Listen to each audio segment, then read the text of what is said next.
Olá, seja muito bem-vinda e bem-vindo ao podcast Dissimulados Arrependidos.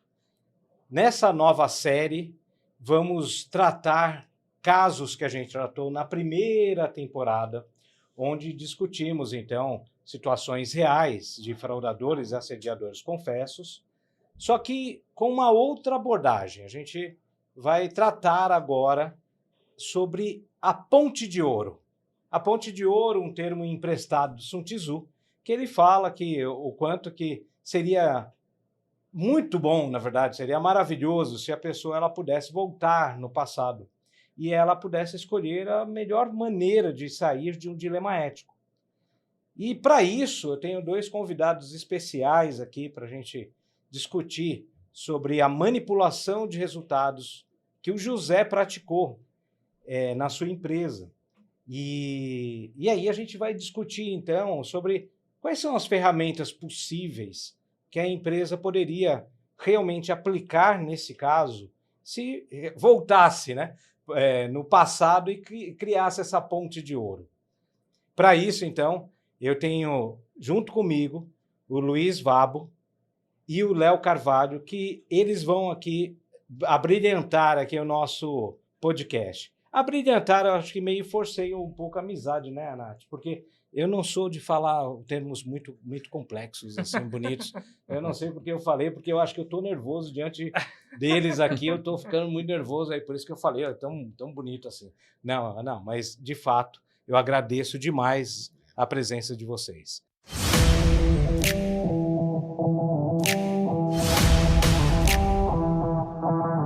As histórias contadas neste podcast são baseadas em eventos reais. No entanto, para proteger a privacidade e a confidencialidade dos envolvidos, os nomes dos indivíduos e das empresas foram alterados. Qualquer semelhança com pessoas ou entidades reais é mera coincidência. Antes da gente começar o podcast em si, e esse episódio, eu queria passar a palavra, então, para o Luiz Vabo, para ele pegar e contar um pouco sobre você e para o nosso público te conhecer. Que prazer, que alegria, Renato, Léo, estar aqui com vocês hoje. Obrigado pelo convite, poder debater esse tema que faz parte da minha paixão, que é gestão de pessoas, liderança, especificamente no caso do José, como é que a gente poderia ajudar, dado que não vai ter como voltar no passado, mas que outras empresas e outros líderes possam conseguir criar suas pontes de ouro para evitar situações desagradáveis como essa que aconteceu lá. Então, meu nome é Vabo, o Luiz, agora que nós somos íntimos aqui, quem me chamar de Luiz é porque não me conhece, né? Então ainda está ali no Google, na identidade, mas o sobrenome já virou o nome, que é Vabo. E eu sou engenheiro de formação, sou professor por vocação, sou empreendedor por missão e sou fã do Renato com convicção e da S2 também. Então, obrigado pela essa oportunidade de poder debater esses temas aqui. Eu estou à disposição para a gente poder construir algumas hipóteses e alguns caminhos interessantes para que outras empresas possam adotar caso passem por situações semelhantes. Muito obrigado, Fábio. Obrigadão. Léo, tá contigo. Valeu, obrigado, Vabo. Prazer, viu, estar contigo. Obrigado, Renato. Eu sou o Léo Carvalho, assim como o Vabo comenta, também de Leonardo, só que já não sou mais Leonardo, já sou Léo, né? Já assume como nome social, né? Eu tenho uma vida dedicada à educação e aprendizagem, voltado também para a capacitação de liderança. 25 anos agora faço voltado para esse mercado, tenho dois chapéus, né? Então tenho um papel selitista, né? Então sou Head em Digital Learning de uma multinacional aqui no Brasil, mas também empreendo com um ateliê de desenvolvimento, oferecendo soluções voltadas para a liderança e para o desenvolvimento das equipes. Perfeito, muito bom. Bom, se você não assistiu ainda o episódio 6 da temporada 1, vai lá, assiste, ou deixa para depois de assistir o nosso episódio, vai e assiste. Mas eu vou dar assim, um breve resumo aqui. O que aconteceu aqui? O José, ele era um gestor de muita capacidade técnica, mas ele, justamente por ter uma capacidade técnica, ele era brilhante, ele foi promovido a líder, e líder de uma unidade de negócio, para justamente organizar aquela unidade de negócio para fazer a coisa acontecer. Por outro lado, deram para ele não só essa missão, mas deram uma missão quase que impossível, porque essa unidade estava muito sucateada em termos de maquinário e assim por diante. E por mais que ele fosse bom, competente, etc., o cara não conseguia atingir a meta. E aí foi numa situação muito complexa, que a gente vai falar aqui ao longo desse episódio, foi complicando para ele a situação, a ponto dele começar a manipular resultados. E aí, nessa manipulação, teve um prejuízo muito grande para a empresa. O fato é que foi tão grave a situação que ele mesmo pensou até tirar a própria vida, ou seja, ele pensou em suicídio diante de tanta vergonha que ele sofreu. E aí a primeira questão aqui que eu coloco para a gente pegar e discutir é sobre essa questão dessas promoções, né? Que a gente meio que, quando eu falo a gente, as empresas, as organizações de uma maneira geral, acredito que a promoção ela sempre tem que acompanhar no sentido hierárquico, né? Que talvez aí seja um primeiro ponto que é para a gente discutir se é o melhor caminho mesmo, né? Então, enfim, eu quero já jogar essa questão a pessoa é muito competente, então já é promovida a gestor. Uhum. Será que é o melhor caminho? Será que qual outra possibilidade para a gente criar uma ponte de ouro para o José? Perfeito.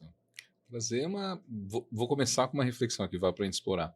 Você sabe, Renato, que isso remonta um pouco lá do século XVII, quando a gente tem uma reforma na educação. Quando a gente muda o nosso processo educacional, a gente começa a ter esse tipo de problema hoje nas nossas empresas. Sabe por quê? Porque hoje o modelo educacional ele é voltado para o mais rápido, o primeiro, o mais bonito, o perfeito.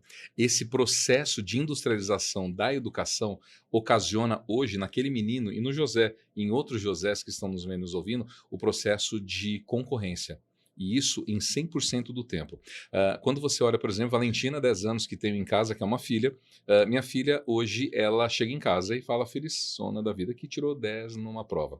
E quando tira 7,5, chega triste da vida que tirou 7,5.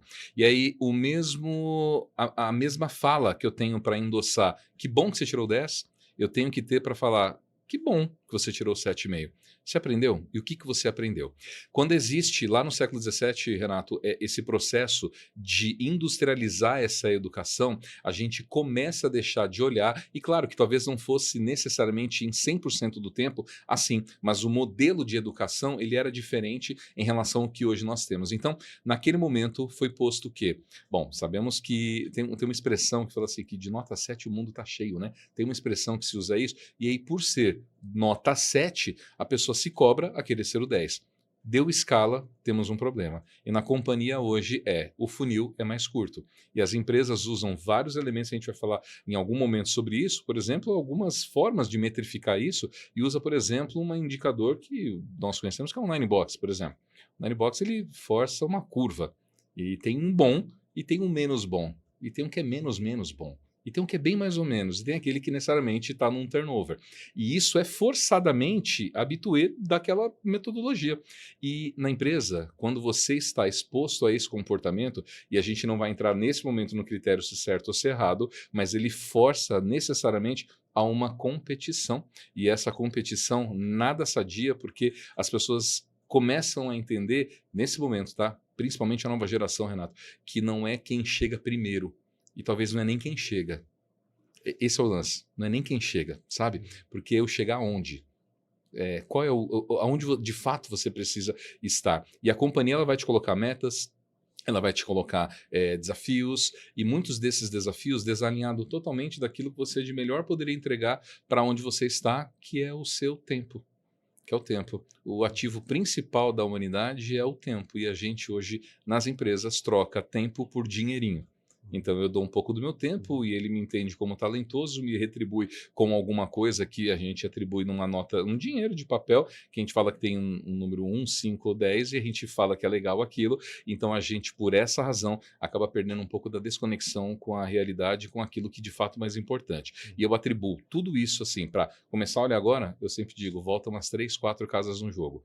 Porque voltar no jogo a gente vai conseguir identificar que o problema não é aqui agora. O problema aconteceu. Como é que a gente lida para que mude as próximas gerações essa concepção do que de fato é sucesso, fama e essa ressignificação do que é vencer, entendeu? Uhum. Perfeito, Léo. E aí, complementando o que você trouxe, quantas vezes nas empresas a gente tem o melhor vendedor, promove e ganha um péssimo gerente de vendas? O melhor financeiro promove péssimo gerente financeiro. O melhor desenvolvedor, péssimo gerente de tecnologia. Porque existe uma desconexão entre a carreira do contribuidor individual quando migra para a carreira da liderança. Essa transição entre o resultado depende só de mim e agora não, agora eu sou gestor, sou líder e preciso de alguma forma fazer com que o time atinja esse resultado. Basicamente, hoje as empresas jogam as pessoas no fogo e não entendem que o fato de ter uma habilidade técnica bem desenvolvida não há nenhuma garantia que, primeiro, a pessoa queira ser líder. E, em segundo lugar, vá desenvolver as habilidades comportamentais, socioemocionais necessárias para isso. A gente conhece as habilidades técnicas como hard skills e as habilidades comportamentais como soft skills. E skills, né, habilidade, hard difícil, soft macio. E aí a base da habilidade técnica, que é a difícil, é a razão, e a base da habilidade comportamental, a habilidade macia, mole, é a emoção. E aí eu pergunto a vocês, é macio, suave lidar com a emoção? Então, por isso que a gente acredita que não é o melhor termo. Então, habilidades pessoais. E aí, conectando com o que o Léo disse em relação à educação, eu, particularmente, tenho a honra de ser professor já há alguns anos, e uma das minhas missões é conseguir tirar a educação do século XVII para trazer para o século XXI, porque ela está no século XVII ainda. Você sabe bem disso. Então, não sei se na empresa de vocês aconteceu isso, mas na minha empresa a gente não precisou usar forma de Bhaskara. Essa semana eu não precisei, né? Nem forma de Bhaskara, nem reprodução dos fungos e por aí vai. Agora, se a gente ainda está dedicando tempo para ir na ultra profundidade técnica na matemática, física, geografia, biologia, imagina nas habilidades necessárias para gerenciar, para liderar. E gestão de pessoas é habilidade técnica, e liderança é habilidade pessoal. Ao invés de chamar de soft, a gente prefere chamar de people skills, habilidade pessoal. Então, nem todo líder é gestor, nem todo gestor é líder, mas seria muito bom se todos os gestores fossem bons líderes. Então, no caso do José, ele tecnicamente era muito bom, mas foi promovido para uma função e não recebeu todo o respaldo. E aí, também, de acordo com, conectando com o que o Léo falou, incentivos modelam comportamentos. Né? Se o incentivo é competição, se o incentivo é tenho que ser melhor do que o outro, se o incentivo é se vira e eu não vou te dar nenhum suporte, você que tem que... O que você também está criando esse ambiente que, hoje em dia, tem um nome para isso, né? Um ambiente tóxico. Né? Uma forma que, ó, eu estou te colocando... Esse não é o papel do líder. O papel do líder é sim desafiar, sim cobrar, mas acolher e dar o suporte e os recursos e as ferramentas necessárias para que se chegue naquele objetivo. Simplesmente vai e se vira, provavelmente você vai ter um problema. Quando você pega uma pessoa, talvez, não sei se é o caso do José, mas que tenha, perante um dilema, algum valor não tão sólido, alguma questão ética não tão sólida, ele fala muito a questão do pai dele, então a coisa da vergonha em relação ao pai, enfim, a gente pode entrar depois nesse detalhe aqui, mas você está abrindo margem para que a pessoa possa cometer algum ilícito, ou pelo menos ela não vai fazer nenhum ilícito, mas ela vai ser afetada a saúde dela. E, consequentemente, vai ter absenteísmo, vai ter problema de performance. Então, consequentemente, claramente, sim, o José ele cometeu um ilícito, mas existe uma responsabilidade da empresa também, uma omissão por parte da empresa e da liderança dele, que a gente pode debater mais também.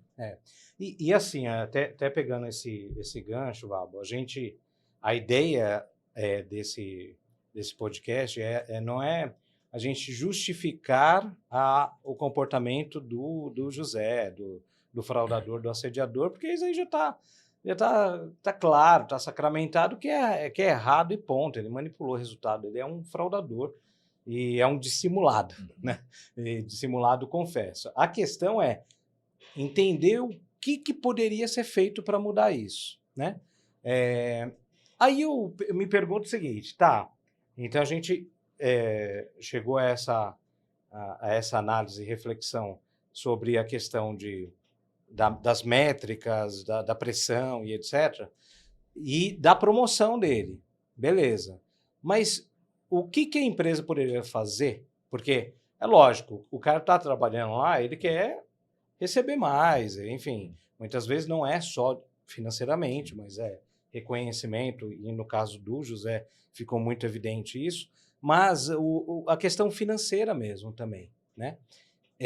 E aí o único caminho é ser promovido? Aí a minha pergunta é essa, como que a empresa poderia criar uma ponte de ouro para o cara que de repente é muito bom tecnicamente, mas ele não tem essa habilidade de gestão. Tá? Eu costumo dizer, Rê, que as pessoas fazem o que fazem por 3 razões principais: grana, reconhecimento e propósito. Quem faz por grana, ele não se importa de se ele aparece ou não, e nem tampouco se ele veste a camisa. Ele é um cara que quer ganhar grana e ele vai ser o melhor ganhador de dinheiro possível. Vide empresas de varejo, que tem vendedores que ganham suas 2 dezenas de milhares de dinheiro e não querem ser promovidos. E quando há uma promoção, há um problema. Ele não quer ser promovido. E quando pergunta, não quero promoção, quero ficar desse jeito, quero ser um vendedor. Tem quem faça, Rê, por reconhecimento. E esse do reconhecimento, ele não se importa se ganha muito ou pouco, e nem tampouco se ele tem uma camisa a vestir. O que ele quer é aparecer, como exemplo do nosso personagem. E o reconhecer, ele quer emblemar uma parede, ele quer aparecer no catálogo dos melhores porque ele sabe que ele está plantando. Esse a gente pode chamar muitas vezes de carreirista. E aqui, para ficar claro para os nossos amigos que estão vendo e ouvindo, não é um problema. Não é um problema. Você pode estar no momento e você vai circulando ao longo da vida por querer mais grana, por querer mais reconhecimento, e é legítimo. O grande lance é quando entra nos ilícitos, que a gente vai entrar logo mais. Mas quem faça por reconhecimento não se importa por essas pontas. E há quem faça por propósito, que é aquele que compra, veste a camisa, está comprado com a empresa. E a vida, ela vai meio que acrescentando ao longo do tempo o dinheiro e o reconhecimento para quem o faz por propósito. Só que aí vem o lance da ressignificação. Porque o cara que procura um reconhecimento, muitas vezes, ele quer meteórico, ele quer aparecer, ele quer a foto, ele quer outdoor, ele quer aparecer dessa forma. E talvez o processo moroso de uma companhia, que o é a maior parte das vezes, não vai ter espaço para todo mundo, né? Então o gargalo vai ficando mais curto, vai ficando mais enxugadinho, então não dá para todo mundo chegar nesse lugar. Bom, a única forma que você tem, talvez, e quando a gente olha para alguns estudos, existe meio como se fosse, numa língua bem coloquial aqui, um voo de galinha, porque as pessoas entram super motivadas em um ano de empresa, quando fazem em torno de 2, quase 3, até próximo de 6 anos, as pessoas começam a dar aquela...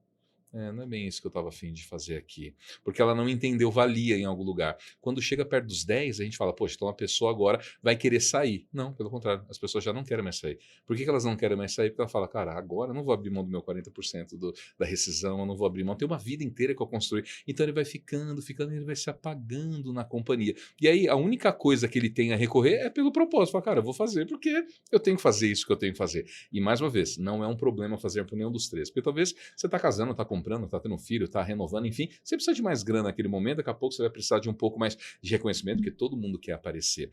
Existem pessoas, Renato, que focam exatamente nesses 3 pilares com muita ênfase. E você consegue perceber na companhia, você chegando na tua companhia, você consegue apontar quem faz por ganhar, quem faz por reconhecimento e quem faz por propósito. Só que tem uns que são meio intangíveis, a gente não consegue ter uma percepção muito clara. E a empresa tem um fator essencial nesse processo, que é quando a empresa começa a partir daquilo que ela tem, talvez a gente aqui na introdução falou, vamos falar de cultura, talvez a gente vai entrar um pouco nessa cultura, porque eu acredito que essa é uma camada, quase uma deep culture, sabe? Ele está muito profundo que a gente não percebe, não saca, só que você na situação em que está, que se vê espremido, a companhia te espreme e faz meio que essa vista grossa aqui, você fala, cara, acho que eu vou tentar só mais uma coisa. E esse mais uma coisa pode vir a cair num ilícito, como a gente vai comentar. Então, talvez você esteja caçando e procurando uma coisa, só que pela pressão do social, não estou dizendo que é bom nem ruim, procuro viver como os estoicos. Então, eu tento fazer todo dia essa minha reflexão estoica,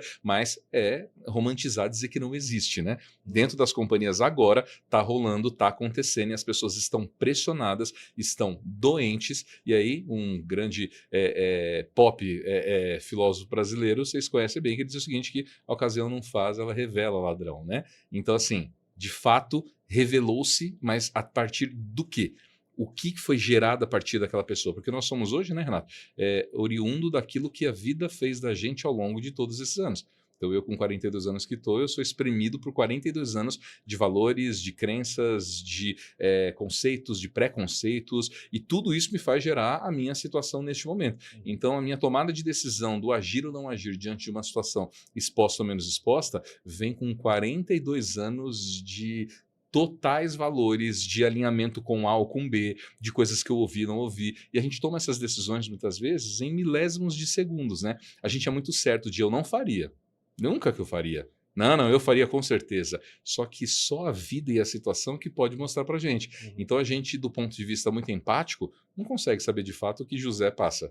né? A gente consegue dizer, cara, talvez do meu ponto de vista, de minha percepção, é inadequado, e de fato o é que a gente vai falar. Mas eu estou dizendo isso para mostrar que os pequenos, como a gente disse agora, é justamente aquilo que pode colocar em credibilidade tudo que você é, porque por um momento faltou uma racionalidade, porque você se deixou exprimido por um sistema, entende? Uhum. E claramente José não era o motivo financeiro, porque Exato. tem aquela pergunta, né? Mas ele ganhou o que com isso? Nada, Pois é, não era nada. financeiro. Não era grana, financeiro. não era grana. Acho que tem um conceito legal para acrescentar o que o Léo trouxe, que é um livro chamado Care to Dare. Então, care do inglês, cuidar, e dare, desafiar. Então, para eu poder desafiar, ousar, cobrar, eu preciso care. Para eu dare, eu preciso care. Para eu ousar, cobrar, desafiar, eu preciso cuidar, acolher, dar o subsídio, dar o apoio necessário, a sustentação como líder, para que o meu time possa chegar lá. Sim, eu devo cobrar, porque a cobrança é o reconhecimento do potencial da pessoa e da capacidade da pessoa. Mas se eu só cobro e não apoio, eu estou num ambiente tóxico. A pessoa pode abrir para um ilícito, ou a pessoa vai ter um problema de saúde mental, por exemplo. Se eu só cuido, acolho e também não levo para o limite, eu estou num ambiente que não vai gerar o resultado, não vai... No último nível, a empresa vai quebrar porque eu não estou focado ali no faturamento, no cliente, em fazer o que tem que ser feito. Então é os dois, é um dilema, mas é um dilema que não é um ou outro, é os dois. Né? Eu preciso cobrar e trazer o resultado, mas tendo criado uma cultura de gestão, liderança, escuta, apoio, vulnerabilidade, conexão, feedback, por aí vai.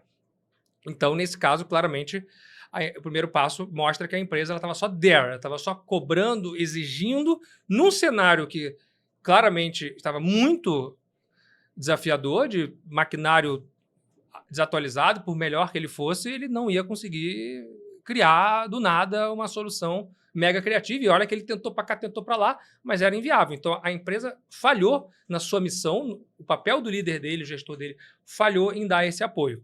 Então, como que faz para criar essa ponte de ouro? Primeiro, entendendo esse conceito de que a cultura ela é a base, mas desde que seja a cultura de alta performance. Ou seja, a cultura que vai gerar resultado e não é voo de galinha, é para o longo prazo. Mas eu tenho aqui os valores, as crenças, o propósito, a missão, o sonho, a visão de futuro, tudo isso conectado para que possa gerar esse ambiente da liderança poder, sim, eu vou cobrar, eu vou te apoiar, mas na hora necessária eu vou te dar o suporte que seja possível. Como fazer isso? Através de rituais, né? Então, se o chefe dele, o gestor dele, tivesse conectado com ele nas reuniões individuais, na reunião de time, naquela reunião de time que ele ia, depois ele deixou de ir, e aquilo já foi se ele tivesse criado um canal de diálogo para entender que o José estava se sentindo humilhado, estava se sentindo desrespeitado, que as outras áreas estavam fazendo bullying com ele. De novo, concordo com você, ele continua sendo o fraudador, continua sendo feito ilícito. Mas qual é a responsabilidade também do gestor e institucionalmente da empresa em criar um ambiente para que isso não aconteça novamente ou para que diminua a probabilidade de acontecer novamente. E aí o terceiro ponto para completar minha explanação, em relação à questão da carreira em Y, que foi outra parte da sua pergunta também, que foi, a única forma de crescer nessa empresa é se eu virar gestor? As empresas hoje em dia já entenderam que tem, assim como tem um vendedor que quer ser só vendedor, é o típico carreira em Y, a pessoa que é especialista. Então vai para uma trilha de não vai ser gestor de pessoas, mas pode ser um líder técnico, pode ser um líder de cliente, líder de projeto, vai gerenciar indiretamente outros projetos, outras pessoas, outros fornecedores e clientes, mas o foco é o técnico, não é o time, não é a inspiração, não é o papel de desenvolvedor de gente, que é o que se espera de uma pessoa que está na posição de coordenador, gerente, diretor e por aí vai. Então, teria essa possibilidade de criar uma carreira, criar um caminho, uma trilha, para que o José se desenvolvesse, caso efetivamente não fosse a intenção dele, porque também não estou na dúvida, talvez ele era para ser o gestor mesmo, ele só não estava num ambiente mega inóspito e no final ele acabou indo por um caminho muito ruim. Ou não, beleza, ele testou, viu que não era, então agora vamos criar um caminho para ele ser um líder técnico, um especialista, e isso tem mecanismos, tem ferramenta para fazer isso também. Agora, essa carreira em Y, eu acho que precisa não só equiparar a questão salarial, que é aquilo que você está falando de grana, mas também a parte de reconhecimento, né? Sim. Porque o que muitas vezes a gente vê é o seguinte, tem carreira em Y e tal, mas é só grana. Mas na cultura, quem realmente é valorizado em termos de reconhecimento é o gestor. não o líder, não Especialista. o especialista. Sim. Então, isso, no final dos contos, pode ser prejudicial, né? Pode Então, muito.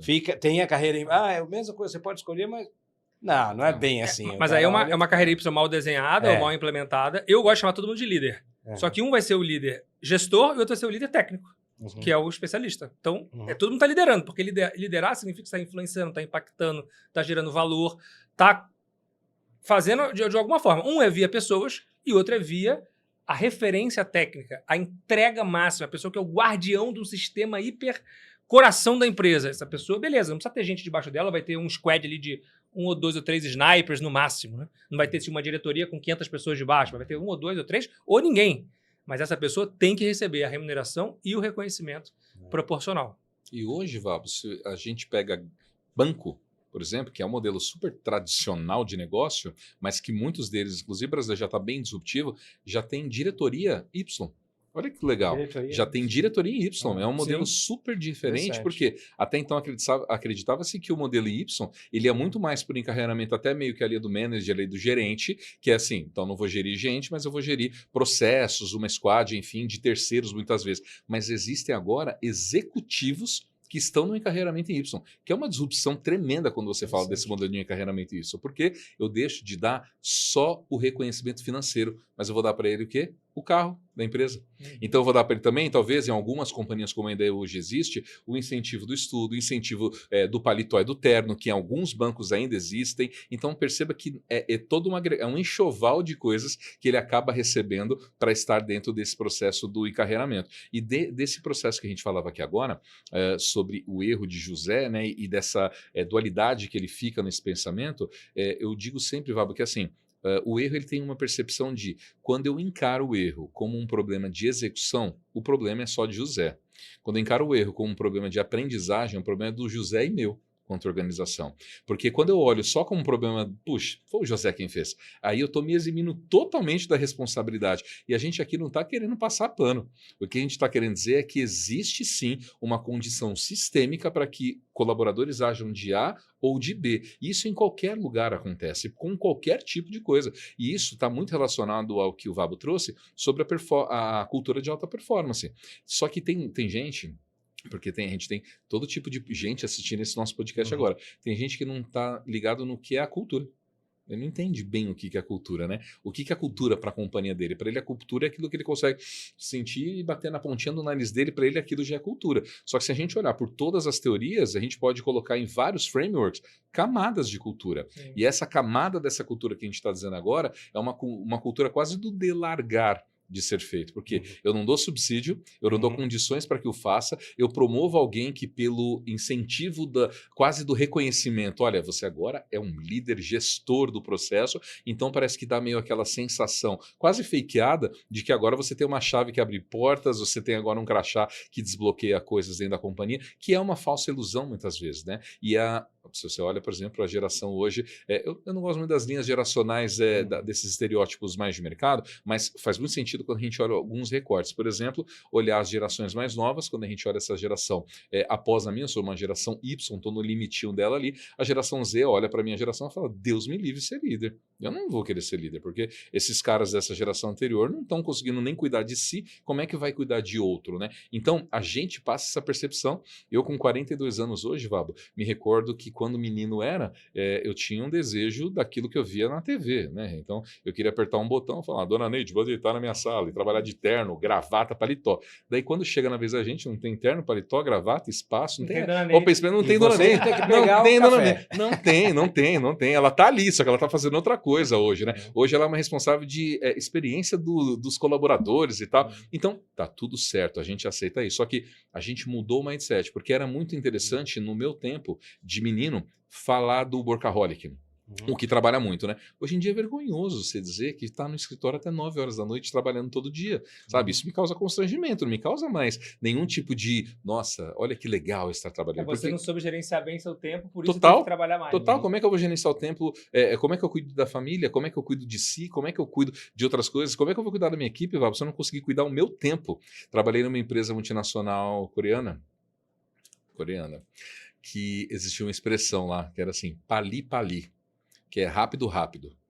É uma liberdade poética para não se pensar em nada e só sair correndo e fazer, sabe? Então qualquer coisa era pali, brrr, e todo mundo corria para fazer tudo o que tinha que fazer.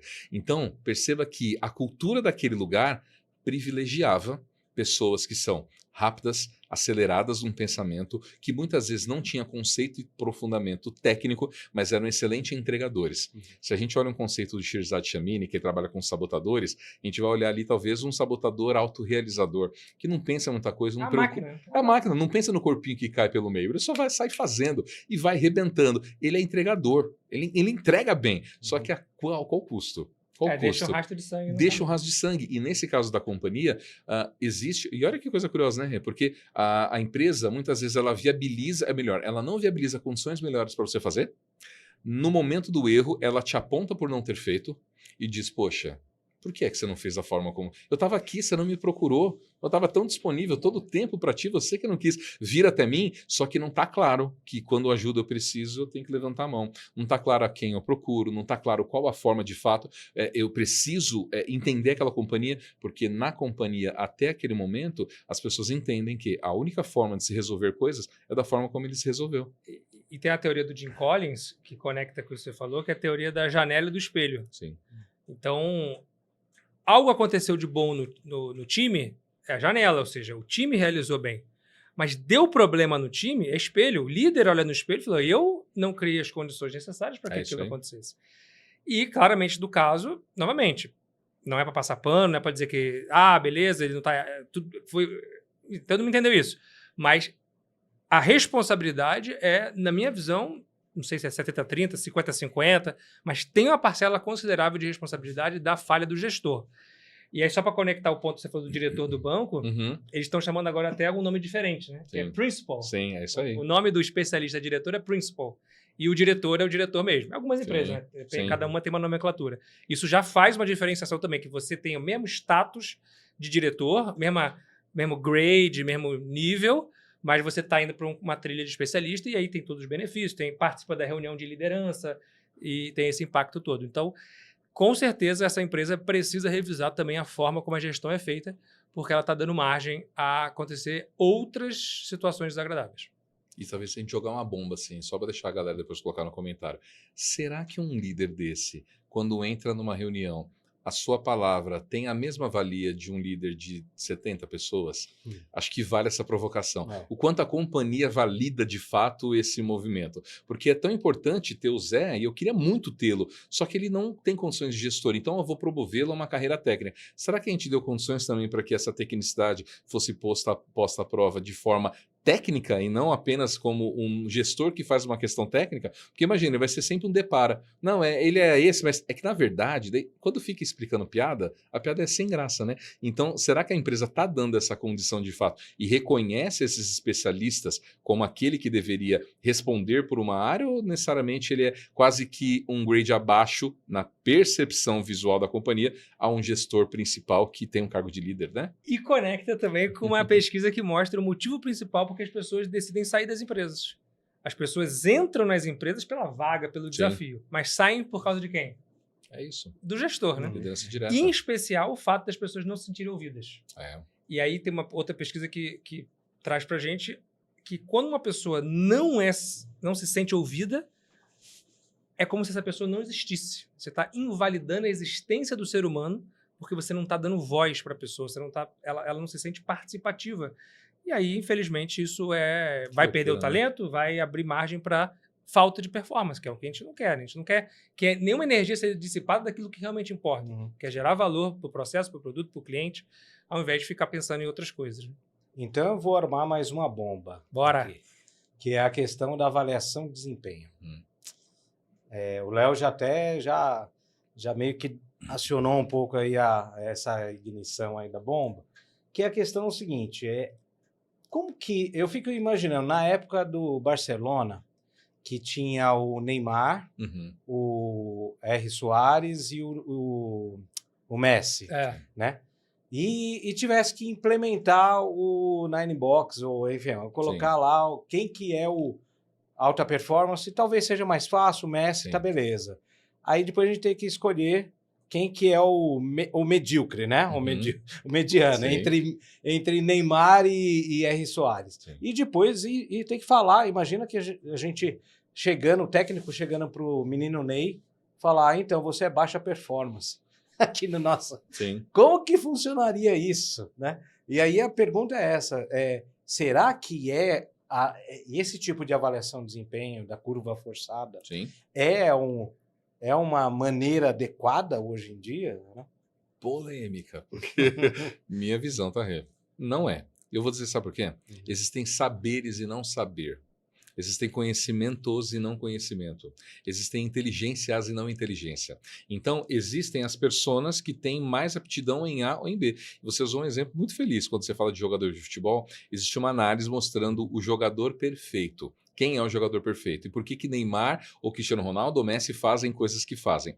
É quase como no videogame. Vocês talvez vão lembrar, o pessoal de casa vai lembrar também. É como se você tivesse velocidade, postura, envergadura. Então, são vários steps que você precisa reunir para ser uma pessoa. Opa, tenho aqui uma alta performance. Vamos falar do exemplo que você deu, o nosso funcionário Messi do Barcelona, né? Que a lei deles, ele tinha Xavi Alonso, ele tinha Iniesta, ele tinha um montão de gente ali para competir. Só que eles são excelentes em outras posições. O goleiro era o melhor goleiro do mundo naquela ocasião. O Neymar era um dos melhores. Só que recorda-se que a gente falou do modelo acadêmico estudantil de ser o melhor. Quantas bolas de ouro o Neymar tem? E ele é um dos melhores jogadores do mundo. Talvez hoje haja alguma controvérsia nesse momento, mas assim, naquela ocasião que falávamos, eram os melhores jogadores do mundo. E ele ficava sempre disputando com quem? Era sempre Cristiano Ronaldo, junto com o Messi, ganha um, ganha outro, ficava nessa inversão de valores. Porque eu acredito, Renato, que existem saberes diferentes. Então a empresa tem que ter a competência.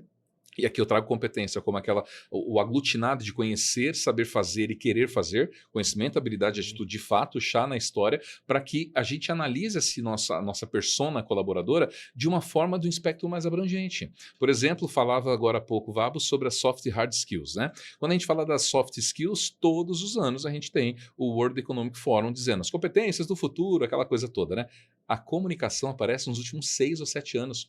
E a gente ainda fala disso e ainda vai falar o ano que vem. E a gente não resolveu o problema de comunicar dentro das empresas. Tem o comunicador, só que agora vamos fazer um recorte. Será que a empresa, Vabo, de verdade, quer um comunicador estrito na sua palavra? Porque o comunicador ele é expressivo, ele é expansivo, ele é além das fronteiras de. Será que a empresa está preparada para lidar com um comunicador? Ou ela quer, na verdade, só alguém que sabe, dentro de uma reunião, conduzir 30 minutos de uma boa conversa? Então perceba que assim, a empresa tem que se ressignificar do lado de cá, porque não é necessariamente bom ou ruim porque sabe fazer conta matemática. Eu sou de recursos humanos há todos os anos da minha vida. E existe um estigma, falando assim, sou de RH, não sei fazer conta. E o cara da conta, o Vabo é engenheiro, falou assim, cara, pessoas não é comigo. E ele foi uma controvérsia total dentro daquilo que ele faz, né? Porque ele é um engenheiro que fala de gente. Só que assim, quantos outros o falam? Eu tenho um grande amigo que ele vocês devem conhecer, que é o Marcelo Nóbrega, né? Trabalhou como executivo do McDonald's durante muito tempo, hoje trabalha com HR Tech, e ele é um engenheiro também, e fala de pessoas. Só que ele fala de pessoas e tecnologia. Então tá muito próximo. O Vabo vai para uma linha pessoas, muito intraconectado com gente de verdade. Então perceba que acho que os grandes estigmas devem ficar de lado e dentro das organizações a gente precisa perceber, Renato, que existem pessoas que sabem A e pessoas que sabem B. Eu preciso, por exemplo, no meu time, um menino que é menos potente na sua entrega, mas que tem um relacionamento que ninguém tem, Vabo. Só ele sabe fazer daquele jeito. Ele tem um rapport, ele tem uma proximidade que ninguém tem. E tem um outro que não tem proximidade, ele é um entregador, mas eu preciso muito dele no meu time. É poliana a gente ficar achando que eu vou ter um funcionário, um colaborador perfeito, que reúna todas as 7 ou 8, 10 ou 15 skills que você defina e que ele vai ser o suprassumo da entrega. Esquece. Ou seja, se temos pessoas diversas e temos essa polivalência, que as avaliações de performance também sejam observando por esse ponto de vista. Então, como a gente falou do Ninebox, não é a melhor avaliação segundo o meu critério, tá? Assino embaixo, porque o Jack Welch popularizou isso na GE, década de 80, década de 90, em que ele tinha lá o 20-70-10, 20% era o A, 70% o B, e o C, que é 10%, tem que limar, tem que mandar embora, tem que subir a barra e por aí vai. Então essa curva forçada, no final das contas, ela se configura realmente como sendo um assédio moral, né? Porque a pessoa... eu acredito que métricas são importantes. Eu poderia verificar esta área aqui. Acontece direto, a gente fez isso várias vezes em comitê de gente. Vamos ver aqui, se fosse uma curva forçada, vamos ver como é que seria. A área está com desempenho péssimo e tem 70% da área com nota A. Então tem uma coisa estranha aqui. Então eu não estou obrigado a cortar a cabeça das pessoas da curva forçada, mas eu estou usando isso para dar uma avaliação. Então, ao contrário, está com um desempenho maravilhoso, mas veio um gestor super crítico e botou 30% da galera no C. Não, mas o desempenho está bom, não é possível e tal. Então você usa isso como sendo a mais. Agora, você tomar decisão cegamente porque a teoria A, B e C, o Jack Welch ou qualquer outro falou que tem que cortar porque isso vai gerar, eu acredito que ficou bacana na década de 80. Mas para hoje em dia não faz o menor sentido mais. E na minha visão, não importa a nota da avaliação de desempenho, ela é uma métrica, ele é um balizador, é importante para a gestão de talentos da área de gente poder ver consolidado, mas o que realmente importa é a minha conversa olho no olho com você, para eu como líder me conectar com você, meu liderado, para ver como que eu consigo servir você melhor, para como eu consigo me vulnerabilizar para eu sair do pedestal e entender que eu preciso da sua ajuda, que eu também tenho falhas, que não existe ser humano perfeito, que vai ter as 15 habilidades, e a gente vai junto no processo de escuta de mão dupla, a escutatória, né? Então a comunicação falamos da oratória, Sim. mas esquece da escutatória. Como é que na minha visão é a habilidade número 1 do líder. Pega um livro de liderança, tem 88 coisas que o líder precisa ter.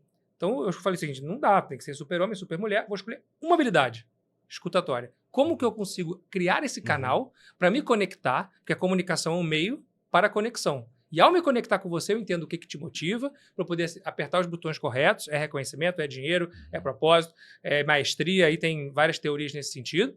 E aí, com isso, eu consigo verificar se você está na sua melhor versão para saber, nesse momento eu vou te cobrar, nesse momento eu vou te acolher, nesse momento eu não vou nem me meter, você vai sozinho, nesse outro momento eu vou delegar e vou estar mais próximo. Então, a liderança é sempre situacional.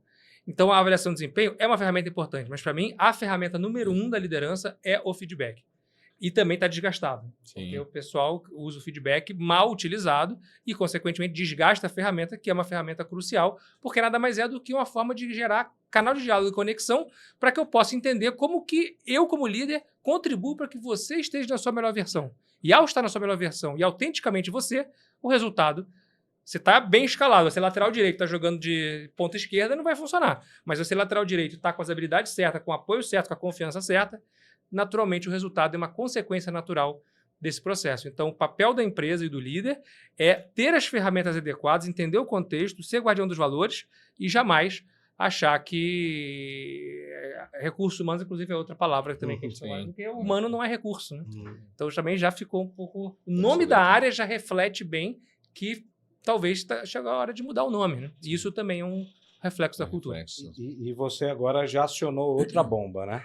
Quando pegou e falou do assédio moral e de feedback, ou seja, como se faz o feedback sem praticar o assédio moral. Por quê? No caso do José, também ficou muito claro que ele estava sofrendo assédio moral a partir do momento que ele não entregava, e aí era chicoteado ali na reunião trimestral e tal. E aí, nesse processo, ele vai cada vez mais sendo subjugado mesmo, humilhado e tal. E aí pode realmente chegar a essa situação que ele chegou, né? E aí a gente a gente desenvolveu uma pesquisa na S2 que é o triângulo do assédio, que o que leva uma pessoa a cometer o assédio. Então, uma das coisas é abuso de poder, o outro é a racionalização, ela justifica para si, e a escassez. E a escassez é exatamente quando a pessoa ela não tem, né, não tem recurso suficiente, ele está sendo cobrado para chegar naquilo, né, independente de ter o recurso ou não, que foi muito discutido aqui. Aí a minha pergunta é, como que a gente poderia criar uma ponte de ouro para o José não chegar nesse ponto da manipulação por meio de um feedback? E aí é óbvio, né? A gente vai falar o óbvio. Não, sendo um feedback positivo e tal. Mas e como que na prática é isso? Vou puxar esse então para Puxa começar. O que eu vejo é o seguinte, são 23 turmas de imersão de gestão de pessoas e mais de 50 em company, enfim, muito contato com liderança sênior, gerente sênior, diretor, presidente de empresa, conselheiro e por aí vai. Uma conclusão, não há garantia de que a pessoa está numa posição sênior de liderança e a pessoa sabe realizar os processos básicos de gestão de pessoas. Ah, eu sou VP, eu sou diretor, eu sou CEO e tal. Tá bom, senta aqui, eu quero ver você entrevistando, dando um feedback, tendo uma conversa difícil e demitindo alguém. A esmagadora maioria das pessoas vão falhar nos processos básicos e fundamentais. Então, se você pegar o gestor José, tá cobrando na reunião, tá lá assediando ele pelos 3 critérios do triângulo e por aí vai. Deixa eu pegar aqui a agenda das últimas 3 semanas. Quantas vezes ele deu um feedback? Quantas vezes ele conversou? Quantas vezes ele fez reunião individual? Quantas vezes ele criou esse ambiente de ouvir para poder entender e prevenir situações futuras desagradáveis? Eu duvido que ele tenha feito aquilo que é o esperado, que é o básico. Não estou dizendo aqui a coisa, vamos usar o ChatGPT aqui para criar um novo prompt. No básico, fundamento daquilo que vai ser eterno. Pode ter AI, não ter AI. Tem ser humano? Vamos criar um modelo de gestão para poder fazer com que a entrega aconteça, que o relacionamento seja criado. Então, a forma de você fazer isso é através dessas rotinas, desses rituais, dessas conversas, em que, numa primeira, no máximo numa segunda conversa, ele já teria percebido que o José estava se sentindo acuado, que ele estava se sentindo humilhado, não estava se sentindo ouvido, de que ele está trazendo com fatos, dados e números de que seria impossível atingir aquela meta. Ele simplesmente, o gestor não ouviu. Não ouviu, simplesmente não ouviu. Me relembrou muito o caso do Ike Batista, né, que virou notório, que todos os assessores dele, teve filme, livro, né, todos os assessores dele falaram para ele que, olha, não tem como chegar nesse campo porque não tem petróleo aqui. Não, você é pessimista, não quero saber. Aí vinha um outro gestor e falou, não, vamos conseguir sim. Ah, então você eu vou dar voz. Você eu vou dar. E no final, todo mundo sabe o final da história. Porque o CEO, no caso o gestor lá do José, ele criou um campo de distorção da realidade. Notícia ruim eu não quero saber, me traga só notícia boa, você trazendo notícia ruim, a porta da notícia ruim não vai funcionar, então não tem nem ponte de ouro, nem de prata, nem de nada, né? Ele ruiu a ponte. Uhum. Então tem uma máxima da gestão que é o seguinte, ó, notícia boa eu quero rápido, mas notícia ruim eu quero mais rápido ainda. Então eu não quero fugir do problema, nós estamos inclusive pagos para resolver problema. E quanto mais a gente cresce na hierarquia da empresa, mais responsabilidade e autoridade a gente tem, mais ambiguidade e incerteza a gente vai ter que lidar. Mais dilemas a gente vai ter que lidar e não problema. Problema a gente vai lá e resolve. Dilema não tem solução. Então eu tenho que criar um ambiente para não trazerem só notícias boas. Que no caso do gestor do José é o que me pareceu que aconteceu. Então ter uma conversa clara, olho no olho, em que você gera esse ambiente de troca, seria uma forma que ele, em 5 minutos, ele perceberia. Mas ele acabou destruindo as pontes. E aí deu no que deu. Eu queria trazer, Vabo, uma reflexão sobre a confiança entre as partes, né? E as partes que eu digo são 3. Eu, colaborador, gestor e companhia como um todo. Tem uma teoria, Renato, chamada Trust in Leadership. Essa teoria ela é desenvolvida por uma autora chamada Charles Burke. E ela diz o seguinte, a confiança é uma composição de 3 elementos principais, que são capacidade, integridade e benevolência. Ou seja, para que Renato confie em Léo, ele tem que enxergar em mim agora a capacidade de fazer, a capacidade de entrega. Sou porreta para fazer as coisas. A integridade, que eu sou dentro da regra do jogo, não compliance ali totalmente. E um terceiro é a benevolência, é o ato de cuidar de outra pessoa. Se quem está vendo e ouvindo a gente agora parar e fechar o olho e pensar na pessoa que mais confia na vida, com certeza virá, né? E por estudos, né, mais de 80% vem pai e mãe, geralmente. Daí depois vem cônjuge, esposa, filho, filha mais velhos, entende? Algum parente, um tio, tia. E uma pequena quantidade é alguém que é fora do nosso núcleo de relacionamento desde cedo. Um amigo, uma amiga, claro, numa sala de aula a gente faz isso, você levanta essa mão não será completa, porque a maior parte das pessoas pensaram naquelas pessoas próximas a gente. Por que eu estou trazendo esse exemplo? Quando me falta capacidade, integridade, essa benevolência, não há um fluxo de confiança. Porém, essa teoria ela vai além, ela não é somatória. O José, ou a empresa, o gestor, não precisaria ter os 3. Ela é uma multiplicação, porque na regra matemática, todo número multiplicado por 0 é 0. Então, se o Léo for capaz, íntegro e não for benevolente, é 1 vezes 1 vezes 0. Zerou, então confiança é binária. E por que eu trago esse exemplo da confiança? Porque para que isso acontecesse, essa transparência, porque o feedback começa com a transparência, o feedback começa com a confiança. Só que antes da confiança tem uma zona de segurança psicológica que deve ser criada. A zona de segurança psicológica para ser criada precisa ter tolerância ao erro, pluralidade, deve ter vulnerabilidade. Cara, então é sempre assim. Cara, o que a gente faz para resolver tal coisa? Você tem quanto tempo para a gente discutir isso ao longo dessa semana? Não dá para sentar numa sala e pensar, decidir a vida de alguém rapidamente, observando só o fato do que aconteceu. E aí, talvez alguns que nos olhem, Vab, em algum momento, pensem, mas é que muita teorização, para de romantizar. É porque em algum momento alguém tem que teorizar, porque a gente fica sempre tão raso, olhando sempre pela superfície e não aprofunda. E o problema de hoje não é agora que aconteceu. E aí, no exemplo ainda de José, olha como as coisas podem acontecer. Ontem à noite, mentorando um jovem menino que é líder de uma empresa, ele herdou dos pais uma oficina mecânica simples, só que tem 4, 5 funcionários e ele desenvolvido ali, querendo entender como funciona essa liderança, foi procurar recursos, foi estudar. E aí ele está fazendo um curso de mecânica, né, para gerir uma mecânica, mas ele quer ser um gestor. E aí, nesse processo de trabalho, de entrega do trabalho dele, o mentor dele, que é o orientador, é um engenheiro, que é um engenheiro mecânico. E ele falou, Léo, eu preciso muito de ajuda, porque o meu orientador não conhece nada de gente, mas conhece tudo de motor. Então, tudo que eu me desenvolvi, ele pensou em fazer um tema humano para a oficina dele. Todo mundo foi para a parte técnica, ele foi para o lado humano, que é a gestão de pessoas aplicada ao processo da mecânica. Tal. Maravilhoso o tema, beleza. E ele me disse assim, ele me deu essa sugestão de leitura. O que você acha? A sugestão de leitura dele foi, leia Idalberto Chiavenato. E ele está alucinado pela teoria científica da administração.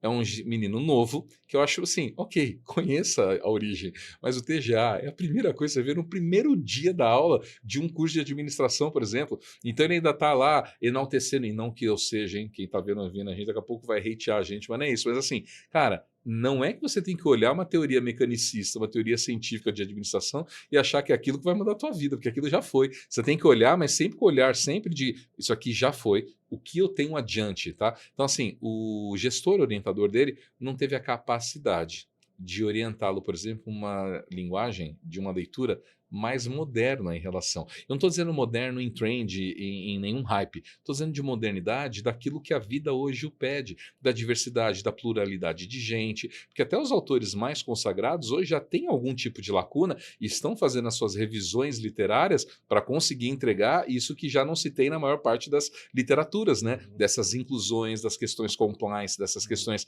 da diversidade, já não se tem. O ESG está muito forte nesse processo. Então, ele está fazendo uma leitura em um garoto jovem com menos de 30 anos de idade.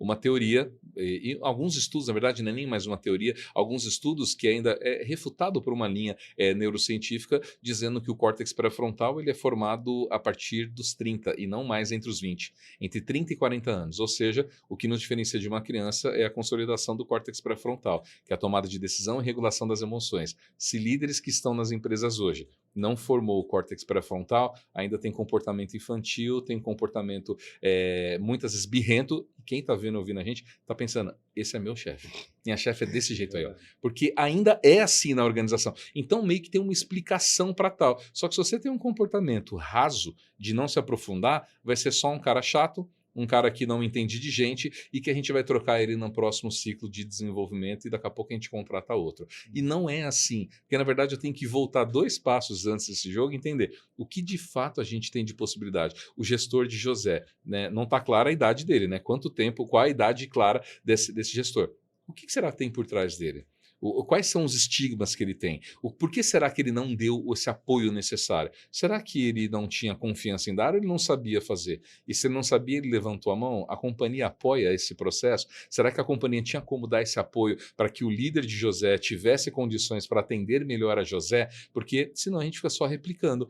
José Será não que o deu livro certo. que ele lia era o Chiavenato? Pois é. Será que ele estava nas 2 primeiras páginas da teoria científica da administração? Pode ser, bem provável, né? Porque é pau, pau, pedra, pedra, né? Então, assim, se precisar, não me chame, não estarei aqui. É basicamente isso. E assim, Renato, isso que a gente está dizendo aqui não é um recorte desse caso específico que simboliza... Seria bom se fosse uma exceção. Seria maravilhoso, Vaba. A gente falaria disso, mas assim, você acessar agora teu LinkedIn numa aba nova ali, você vai ver gente chorando, relatos imensos de compliance ou de pessoas, e aí vem a pior das situações, gente que nem percebe que está passando por um processo de assédio.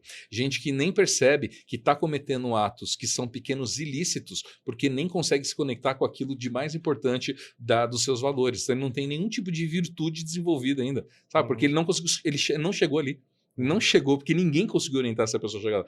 É um desespero, né? É triste para o liderado, que tem um gestor assim, mas é triste também para o líder, Total. porque ele até quer fazer certo, mas ele não teve a orientação necessária para Ele não fazer. sabe, ele não sabe. Ele está numa incompetência inconsciente, se a gente for usar aqueles níveis do Noel Burt, né? Então, ele está no primeiro degrau. Ele não faz a menor ideia de como que ele vai ser competente. E para ser competente, assim, você está no nível o primeiro nível é o ostracismo.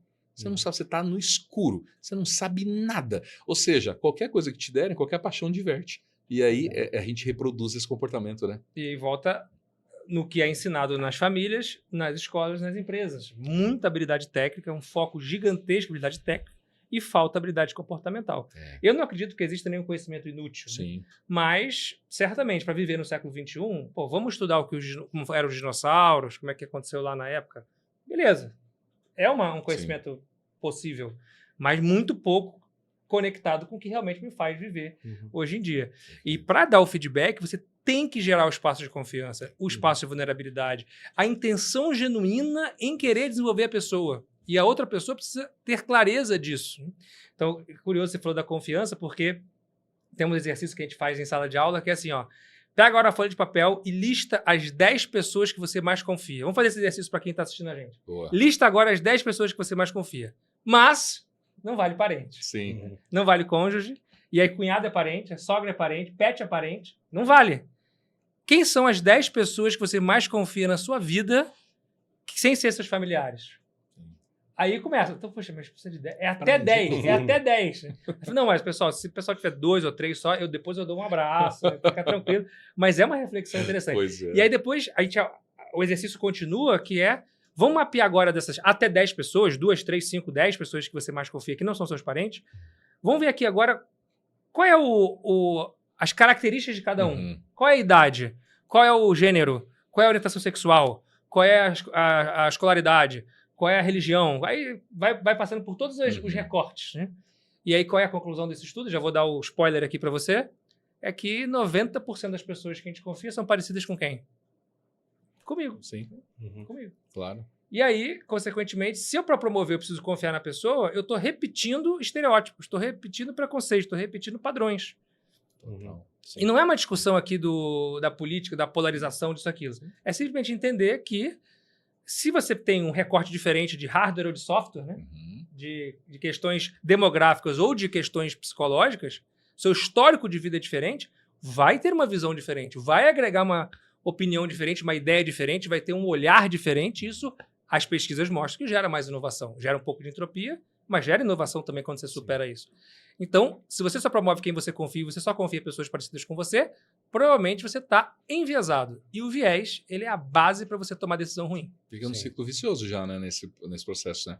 Nada virtuoso, um ciclo só vicioso. Recentemente, eu também sou professor acadêmico, e aí numa sala a gente fazendo uma atividade, dessa atividade, de quem você confia, uma pessoa falou assim, eu não confio em ninguém. Ela falou. Nem mas mesmo. assim, com uma nuvem negra em cima da cabeça. Falou, não, mas é alguém que você confia. Falou, eu não confio em ninguém. Por trás de todo comportamento tem uma necessidade. Comportamento. Totalmente. E a gente pode usar a girafa agora aqui. Né? Exemplifica, coloca o emoji da girafa aí, editor, depois. Então, por trás de todo comportamento tem a necessidade. E essa necessidade dela é, cara, ninguém me vê nessa empresa. Ela é uma secretária executiva e que não tem uma trilha bem definida para onde vai. Então, o comportamento é assim, não confio em ninguém. Esse lugar não vale a pena. Só que a necessidade é, pelo amor de Deus, alguém me vê. Que é o comportamento de José. Precisa ser reconhecido, gente. Me olhem aqui, por favor, me dê alguma coisa, batam nas minhas costas, me deem alguma coisa. Tem um filme muito legal da década de 90, que é com o Mel Gibson, que ele fazia a leitura dos pensamentos. Lembra desse filme? Sim, Que ele tomou um choque e ficou lendo o pensamento das pessoas. E tinha uma moça que ele passava toda vez e a moça, ele olhava, não dava muita atenção para ela, e um dia ele passou e ela tava pensando assim, se eu tirar minha vida agora, dá algum problema? Acho que ninguém vai perceber, acho que eu vou fazer isso agora. E ele começou a se ligar e ele virou um gestor melhor. Claro que ele estava roubando no jogo, porque ele estava lendo o pensamento. Mas, na metáfora do filme, ele começou a entender, identificar, e desse caso específico, que foi um plot, porque ele é... E nem vai ser aqui nenhum tipo de spoiler, porque o filme já tem uns 20, pode contar. 30 anos esse filme, né? Mas o filme, a tônica do filme vira justamente porque ele começa a fazer o apoio a essa garota, evitando que ela cefe a própria vida, mas por quê? Ela estava com essa síndrome do impostor, do vira-lata, né? E a outra opção também, dessa pessoa, da sua aluna, é que ela também sofreu traumas do tipo, confiei numa pessoa, me traiu, confiei em outra pessoa, mentiu, confiei em outra pessoa, sei lá, 2, 3 vezes, ou uma que seja muito forte, pronto. Agora, nenhum ser humano presta, porque tem esse aqui que eu confiei muito, então eu vou... E acontece muito em relacionamentos, né? Total. Você falou um pouco do recorte geracional, as pessoas que hoje decidem simplesmente não quero mais me relacionar com ninguém porque eu já me abri tanto que isso gerou uma cicatriz tão grande. Perfeito. E aí tem um aprendizado muito forte que a gente vai se ferir nos relacionamentos, mas a gente vai se curar pelos relacionamentos. É isso. Se a gente se feriu pelo relacionamento, vai ser pelos relacionamentos que a gente vai ter que se curar também. O pastor que fez o meu casamento falou assim, não é o amor que sustenta o casamento, é o casamento que sustenta o amor.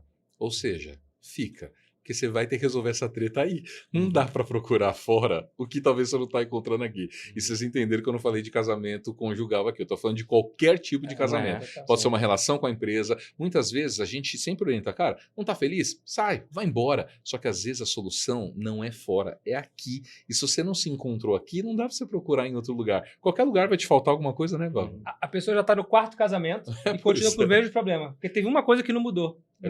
Ela mesma, né? Ela mesma não melhorou e aí tá repetindo os padrões.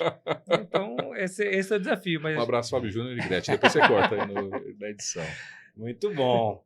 Bom, infelizmente a gente vai ter que encerrar por conta do tempo. O tempo urge, né? Mas assim, eu Renato falou que achou que ia terminar antes. Não, pois é, a gente contou aqui, né? Não ia dar antes. Não, já estourou. E voou, né? Na verdade, voou. Mas eu quero dizer para você que está nos assistindo, então, ou ouvindo, que a gente vai ter mais discussões nesse sentido. Talvez, aí vai depender da Nath, que eu acho que talvez o próximo vai ser assédio moral, alguma coisa assim, coisa leve.